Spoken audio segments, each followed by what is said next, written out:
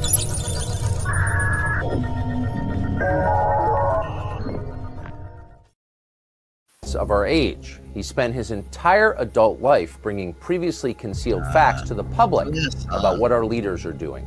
That is the very definition of journalism. Yet Julian Assange is not a hero in America's newsrooms. He's an enemy. Assange made the mistake of offending the media's real constituency, which is not the public, but the powerful. For doing this, journalists accuse Assange of being what they are, a political operative posing as a reporter. In 2010, Assange and his organization, WikiLeaks, published an enormous cache of secret documents that revealed what the U.S. government had been doing in Iraq. Included was a 38-minute gun sight video that depicted Apache helicopters mowing down a group of civilians in Baghdad, including 2 Reuters employees. There's more that keep walking by, and one of them has a weapon. Roger, receive. See all those people standing down there? Oh, yeah. That's a weapon. Yeah. Hotel 26, Crazy Horse 18. We got an RPG. All right, we got a guy with an RPG. Having a fire? Oh, we got a guy shooting. Now he's behind the building. Come on, fire. Hey, Roger. I should have warned this has graphic content. Sorry about that. But anyway, let's continue. Keep shooting. Keep shooting. All right, we just engaged all 8 individuals. The video was a problem for the government because officials had lied about what happened that day. At one point, the Pentagon claimed the video didn't even exist. Assange proved that it did. A few years later, Assange upended a presidential race by publishing a trove of internal emails from the Democratic Party. Democrats claimed the emails had been hacked by the Russian government, but they hadn't been. That was a lie. The emails had been leaked from within the DNC itself, almost certainly by a disgruntled employee. Those emails proved that Hillary Clinton's campaign had rigged the 2016 Democratic primary against Bernie Sanders. It was the scoop of the decade, but it was only one of many that Julian Assange broke. For the crime of upstaging them and embarrassing their patrons, the media hated Julian Assange even more. And especially with Assange, what bothers me the most is that he hides under this sort of broad definition of a journalist. And we have to come out and say that this is not, stealing and using disinformation for a foreign government is not journalism. This is a no-brainer. This guy, Julian Assange, directed and led an organization that led to the largest breach of classified information in U.S. history. This is not some do-gooder whistleblower. Assange is a criminal. He's damaged national security. Assange isn't a journalist. He's a criminal, squeaked the faithful servants of power. Embarrassed governments around the world agreed. The government of Sweden, acting in concert with British authorities, charged Assange with a fake sex crime. He's a rapist, they said. Global media amplified the lie. Ultimately, the charges were dropped for lack of evidence. But by that point, Julian Assange was a prisoner. He'd been driven into internal exile in the Ecuadorian embassy in London, where he sought political asylum. He spent more than 7 years there, unable to leave. Then, in 2017, Assange broke his last big story. WikiLeaks revealed the existence of an illegal CIA spying program. Assange withheld most of the details of that program so as not to compromise American national security. But the story was still deeply humiliating to the CIA. In Washington, CIA Director Mike Pompeo decided to murder him. Pompeo discussed with his deputies how the CIA might kidnap Assange from the embassy in London or poison him inside. That is not conjecture. Multiple witnesses heard Mike Pompeo say that. At the time, keep in mind, Julian Assange had not been charged with any crime in the United States. Mike Pompeo considered it a death penalty offense to embarrass the CIA. So I want to pause it right there a second. Julian Assange had not been charged with a crime in the United States. And they were trying to come up with a way to assassinate him. I mean, you're muted, Parabella. Yeah, sorry about that. So, anyway. yeah, I ahead. guarantee they were trying to assassinate him. Look at what they tried to do to President Trump. Yep. Like that's something to keep in mind as you watch the rest of this. It's a short little documentary. It's only like I think 15 minutes. We're about almost all the way or halfway through it. So Hey, you know what? I did find that video, by the way, Tucker on Q, so I can share that. All right. Some more after. Right after this, let's finish the rabbit hole, and here we go. Continue. You may be asking, is any of this legal? Can federal appointees use tax dollars to kill people who annoy them? Well, not technically. Mike Pompeo committed a felony, conspiracy to commit murder. And yet somehow, Mike Pompeo is not in prison. Instead, he's the toast of the donor class, a friend and advisor to the most powerful people in America. It's Julian Assange who's in prison for the crime of offending Mike Pompeo. Assange is currently being held behind bars by the British government, which has not charged him with any crime. Assange now sits in the most fortified penitentiary in the UK, Belmarsh, where every murderer in London is held. He's been there for more than 4 years, trapped in solitary confinement, cut off from his wife and 2 children, wasting away alone among killers and mental patients, and awaiting extradition to the United States for trial. Assange has been charged in the U.S. under the century-old Espionage Act, a transparently unconstitutional law which is used almost exclusively to punish political crimes. Yet Julian Assange has never committed espionage. Nor does the U.S. government have any real interest in trying him under that law. His current incarceration is the whole point. Torture Assange to death in jail so he will never again speak publicly. It's all so grotesque and so immoral that it's hard to believe it's actually happening in public view. Belmarsh authorities will not allow Assange to be interviewed, lest his case bring more embarrassment to the CIA. But we decided to travel there to see him anyway. It's early in the morning, the sun has just come up. We're driving through London to Belmarsh Prison to see Julian Assange. We're with his wife, Stella, in a bus. It's raining. And we're going to try to get through the cordon of maximum security guards and administrators to see him, not for an interview. No cameras are allowed, but for a conversation. How hard is it to get from the gate to see him? Well, it's a process. So initially, you're in an external building called the Visitor Center, and they check your ID, and they take your fingerprints. They give you a badge, and you have to leave everything behind. Everything. I mean, you can't take a watch or a handkerchief or anything like that, a pen. And then you go into the main building, and then there are airlocks. So you go through the first airlock, they take your fingerprint again, they check your badge, look at your VO, it's called visiting order.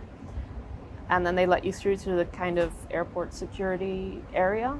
So you put your shoes, your belts, jacket on in an X-ray machine. Then they check you first with you go through an arch. Then they check you with a wand under your feet and front and back. Then you go to a pat-down search, and they look inside your mouth, behind your ears and your hair, and then pat you down under your feet as well. And then you can put your shoes back on. Then you go through another airlock, and then you cross a yard, and then you get into the interior building.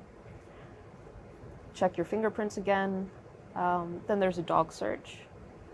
And once the dog search is through, then you're through to the visiting hall where they take your fingerprints again. Are you filled with rage toward the people who are doing this?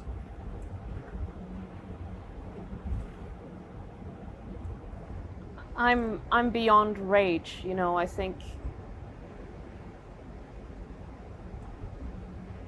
I don't understand the cruelty. I mean, I don't understand how people can be human beings and actually go along with it or drive it, you know. I don't understand how a human being can do this to another human being.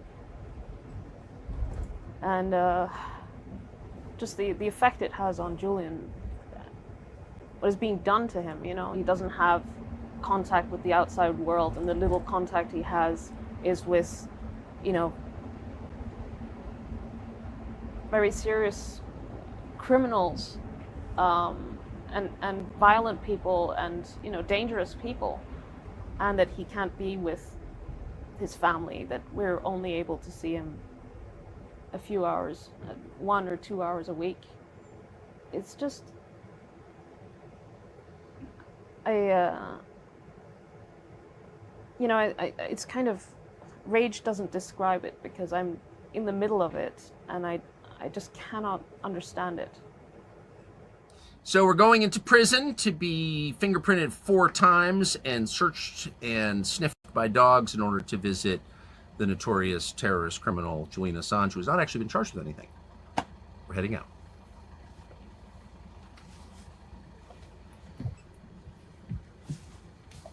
Oh!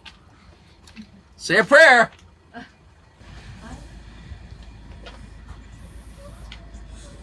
So we're gonna do a sit down, but any quick thoughts? Well, that's just a total outrage. I mean, it's a total outrage that they're holding that man who hasn't committed or even been charged with a crime in this country.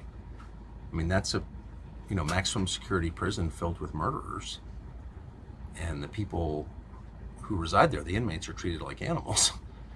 And he's not an animal. He's a journalist who has committed no crime. And so anyone who's in favor of that, anyone who supports his continued torture, is your enemy. He's the enemy of free expression, of free speech, of the basic liberties that used to define the United States. So, you know, the people who support that should have to answer for it, in my opinion. It's disgusting what they're doing. Disgusting. Assange looks like press photographs of him, maybe older, pale. He hasn't been outside in 13 years. Bearded, longish hair. He's a big man, tall. He seemed better physically than press accounts had led me to believe. I keep reading that he's ailing. I'm not his doctor. I just spent, you know, a little over an hour talking to him, but I thought he seemed very focused. He seemed much more cognitively dialed in than I was led to believe.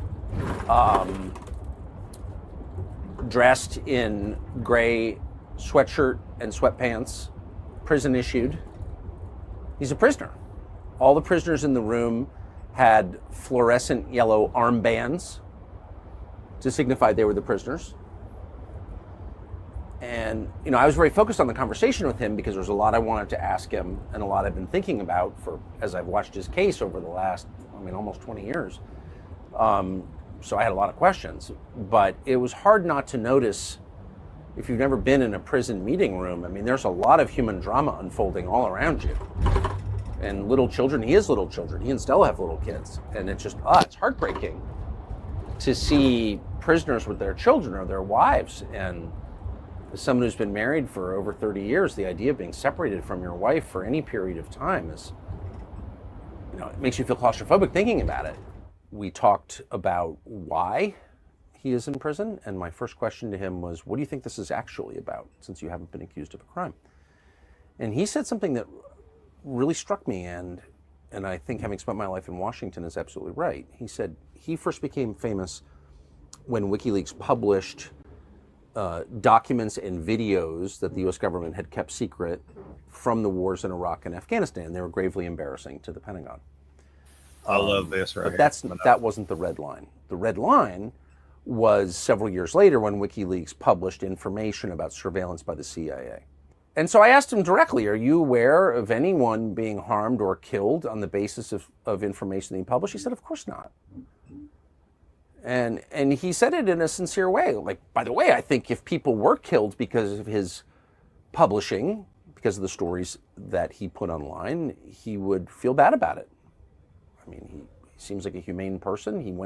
He withheld information about CIA because he didn't want to get people hurt. He famously published the contents of Hillary Clinton's email account going back to the late 2010s, 2009, 2010, as I remember. And there were enormously embarrassing details in these emails, including the texts of her suck-up speeches to Goldman Sachs. And at the time, she was pretending to be a friend of the people or whatever. This was really damaging to her, and she was enraged by it. And he was also at the center of really one of the baffling stories of our time, which was the leak of the emails from the Democratic National Committee, which were blamed on Russia. Russia clearly had nothing to do with it. There's no evidence Russia had anything to do with it at all. And I think there are quite a few indications that those emails were leaked by a DNC employee who was mad that the Hillary Clinton campaign was being helped by the DNC and the Bernie Sanders campaign was being hurt.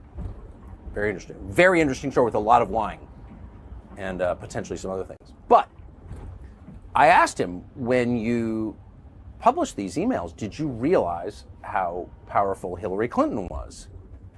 We had a conversation about that, and I said, looking back, do you regret doing that? He goes, honestly, it was fun. And I love that.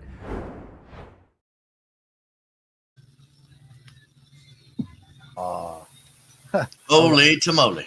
Honestly, it was fun. Yep. But insane. Rabbit hole. What we got, baby? Damn, that was, since then, Julian Assange has been released. I just got an email here. Hold on one second. From YouTube. Hi, Heck7. Due to a copyright match, your stream was interrupted. Same cues, different views, episode 18. A copyright match. Yeah, that's what it says. Streams are interrupted when copyright content is detected. What is copyright content? I don't know what we had that was copyright content, unless it was this any kind of news info, or well, we had some Fox clips. We had this rabbit hole segment with Tucker Carlson that it was an older segment that I wanted to pull up. Wow. Let's see. What else? What a regulated world. After copyright material is no longer being streamed, streams are automatically re-enabled. Sincerely, thank you, YouTube team. Fuck you, YouTube. Fuck you up the ass. That's my reply. Go eat it, Cracker Barrel. Yeah. You sons of So I do. But I don't know what was copyright. We never had any copyright songs on the show. Oh, I bet. We had a little clip of that Uncle Cracker shit. That could have been the clip. Maybe they caught it with, mainstream music. It gets us every damn time. But damn, what a video. It was great. So if it's out there, it'll go viral. They can't stop them all, baby. Anyway, YouTube, or not YouTube, but Julian Assange, the shit that he has went through, like I said, he's since been released. This was an older clip. I got it from Real AF Patriot over on Rumble. He had it on his page. And I was looking for something, and I seen that, thought it would fit perfect with what we're, some of the stuff we had discussed tonight. But the shit Julian Assange went through, just never charged with a freaking crime. And then Tucker asked him, pretty much Tucker was like, do you regret, doing it? And Julian Assange was like, nope, fuck it. I'll do it again if I have to. I mean, damn. And I think before it's over, we'll see some more about Julian Assange coming back into play. But you said you had a clip of Tucker that you were talking about. I do. I think this will be something good for you and the Q community, and something that just showed up in my feed, and I want to share it with you guys. This is Tucker. Okay. Tucker Carlson in a recent interview talking about his take on, they do say QAnon. I know. Oh, Tucker's going to go over QAnon? Yeah, here we go, baby. Check it out. You'll love it. QAnon. Yeah, QAnon. What was QAnon? I don't know. I don't either. I avoid, I'd be listening to something and it would have useful information, and all of a sudden then it would show the whole, and here's Trump and his generals are going to save the world. No, I agree. For Christ's sakes. But I never knew anything about QAnon. I never paid any attention at all. I have a good friend who I really admire, is much smarter than I am, who, because he is smarter than I am, took a year to look into QAnon. What did he get? I don't fully understand it, but here's what I understand is that, some of the predictions in QAnon came true.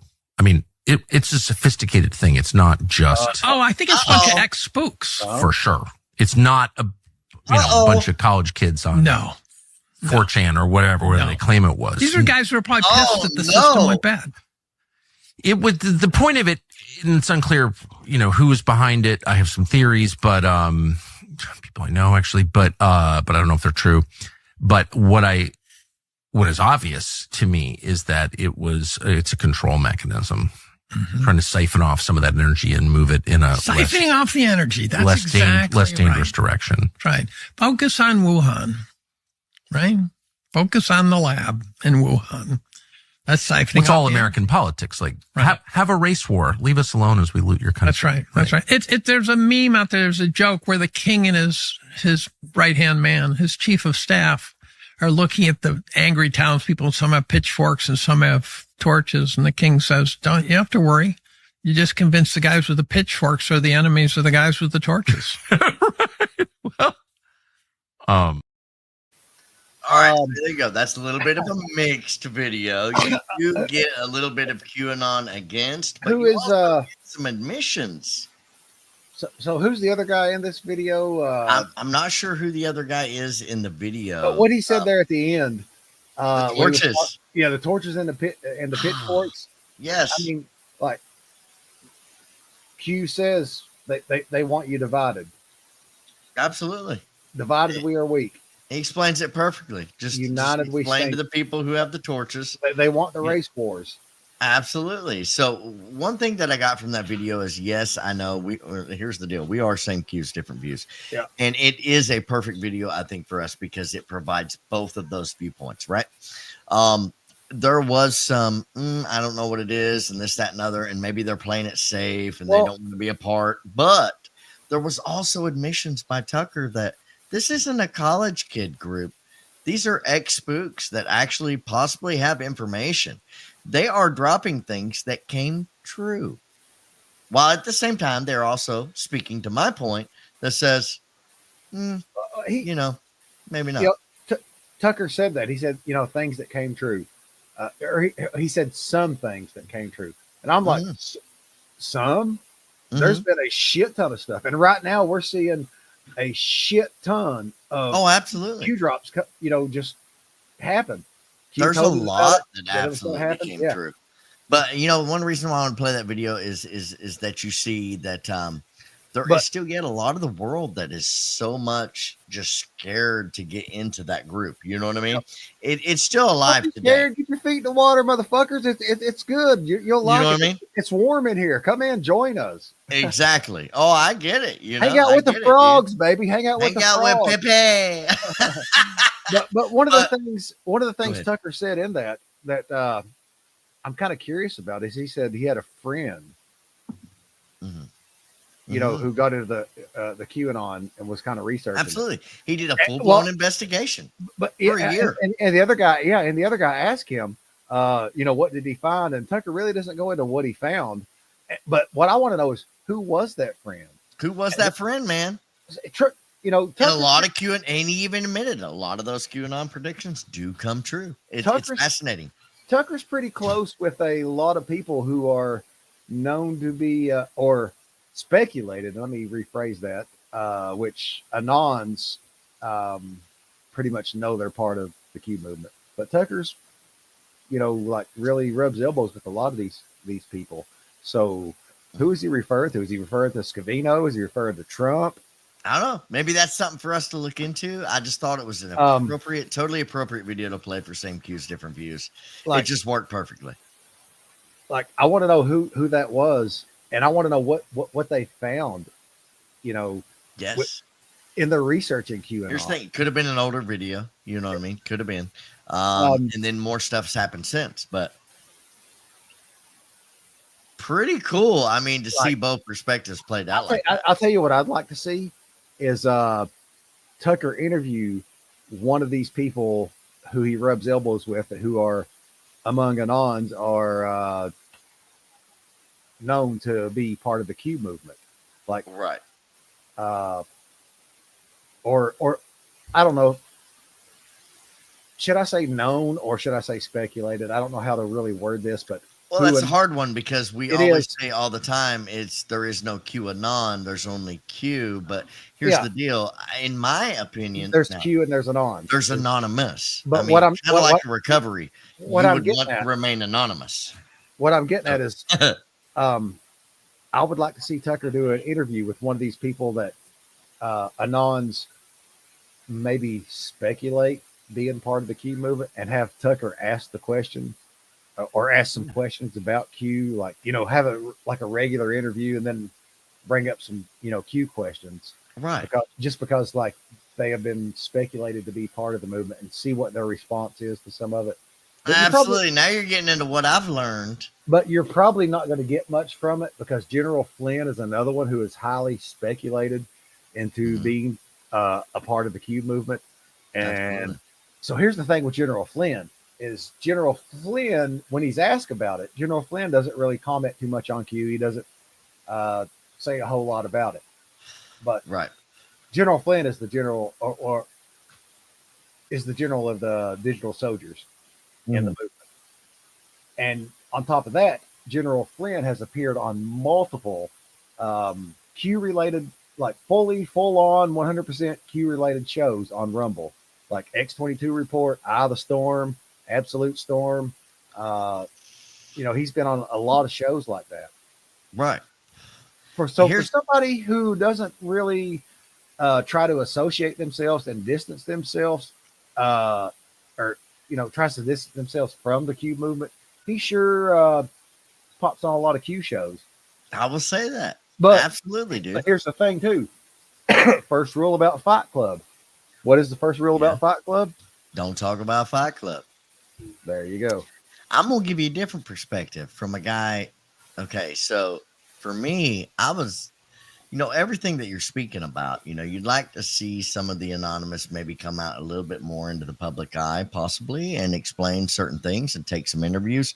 I think that's great. And I want you to understand, I am not bashing QAnon at all. Absolutely not. Hey, if you got to go anonymous, baby. Do you, boo-boo. Oh, yeah. But from my personal experience, as far as in my recovery from drugs, I was part of a lot of spiritual programs that said you had to be anonymous. And one thing I'll tell you for me personally is I was just one guy that never really agreed with the anonymous perspective of staying anonymous. Hi, I'm Brian, and I'm a recovering drug addict. You're not supposed to say that in those institutions. You're not supposed to be on a live streaming software and tell people, hey, I'm Brian. I'm a live, recovering drug addict. And you're supposed to keep it quiet for your best, this, that, and another. But one thing I'll tell you, go ahead. Oh, go ahead. Finish. Oh, well, for me, I've always been a big fan of, hey, if it works for you, work it. You do you. I'm not telling you what to do. You know what I mean? But for me, staying anonymous was not the answer for me, because if I stayed anonymous, I couldn't set boundaries to the people that I ran across. You know what I mean? I would, in my recovery initially, I would run into people that's like, hey, man, you look cool, bro. Hey, you want to get a dime bag of crack, bro? You look like you're all right. You know what I mean? And you know what? Hey, I'm Brian. I'm a recovering drug addict. That's what I told them. I go to NA meetings and this, that, and another. Guess what that did? That absolutely shut them down, bro. They stopped talking to me, and they absolutely gave respect, because I was able to set those boundaries and like, yo, I ain't trying to fuck up your life, dog. I ain't even trying to mess with you. So I ain't really a huge fan of the anonymous perspective. And again, I want to reiterate, I am not bashing Anon, and I am not in no perspective at all. But this is the topic. Should it be anonymous or should it not? Okay, so with what you said there, let's touch on the first thing.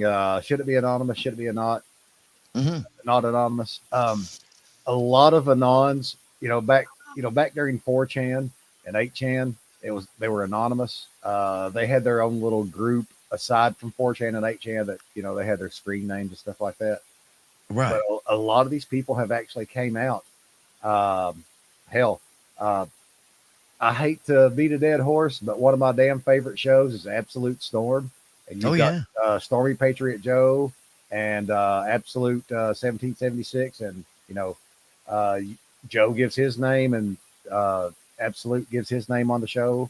Paul, his whole name, multiple times. Like, these anonymous people are coming forward now. and it's Right. not just them. It's Red Pill 78 and multiple others.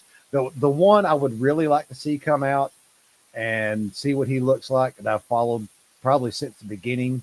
Since I've got into this whole entire Q movement and all this stuff, is Dave from X22. And I doubt Dave's going to watch our show, but Dave, if you're watching, I would love to see you come out.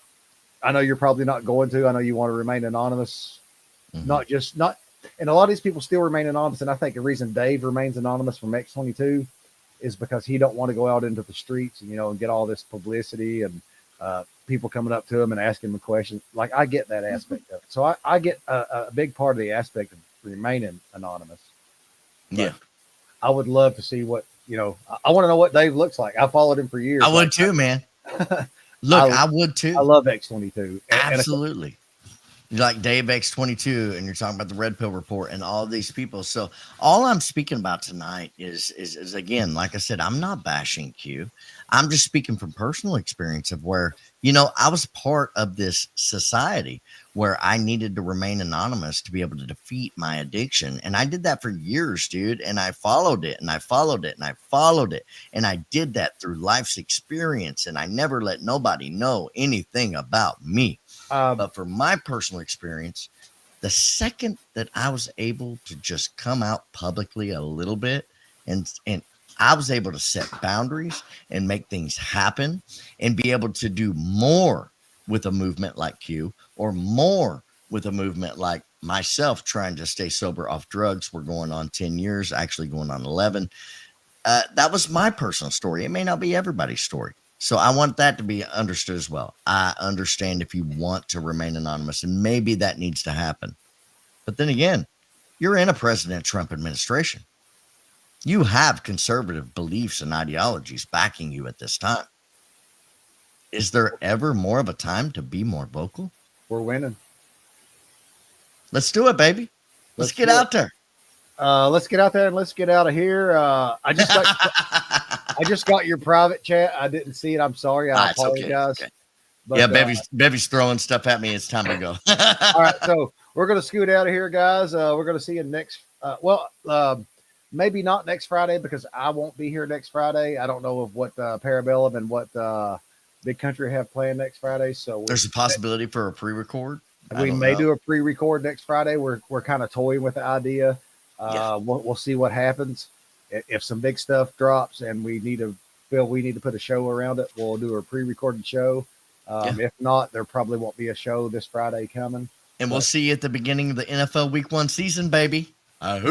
We will see you the following Friday night, which would be September 5th, and it's going to be the Anunnaki upcoming episode. But we'll see you then. But we're going to jump out of here for the night, guys. You got any closing words, Parabellum? That's it, baby. Parabellum. See, we pack them.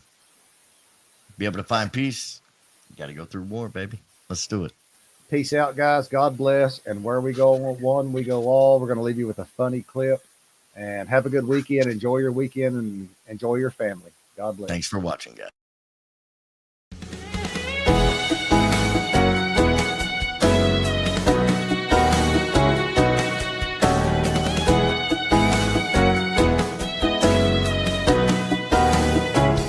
I conspired as a traitor. I wasn't easy to wrong.